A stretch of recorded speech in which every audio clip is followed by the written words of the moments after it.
Click the X, go Control P. I want to see what it looks like.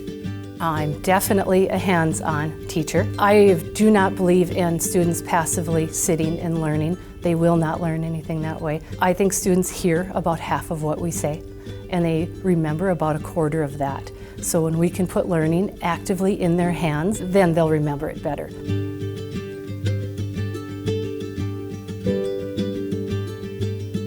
We take computers apart, put them back together. We do cable building. We learn how to troubleshoot software.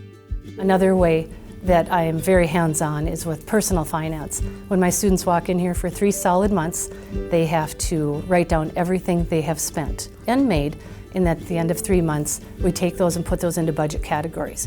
They start seeing things like that bubbler or that coffee. How much is that bubbler over a year's time? And then we apply it to the rule of 72 right on the board in front of everybody and show what they would have made when they were 65 years old if they had invested that money instead of bought bubbler.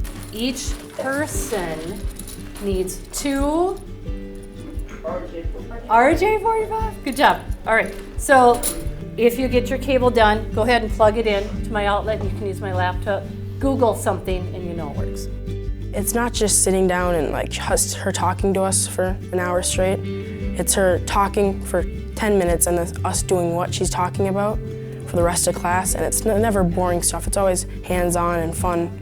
We were building cables, and instead of her just talking, we actually got out a ton of objects, and we had to build this internet cables, and we're still using some of them on these computers.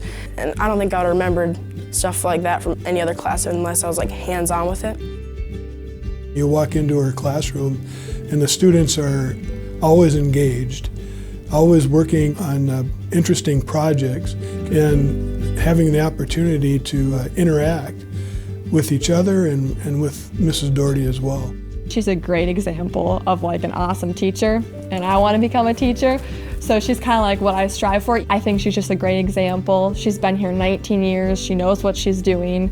I think that's pretty evident, and I just like how she runs her class. You know, I've been in education for 40 years. I think Mrs. Dougherty cares about her job and cares about the kids, and she's a true educator.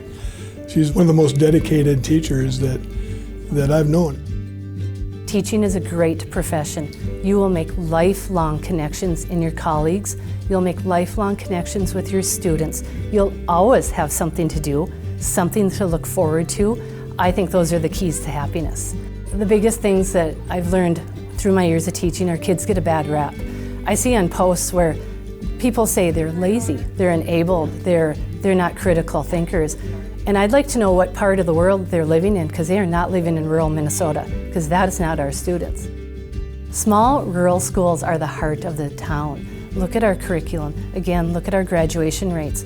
Look at our Minnesota report card. We're doing something right, and I'm very proud to be part of that.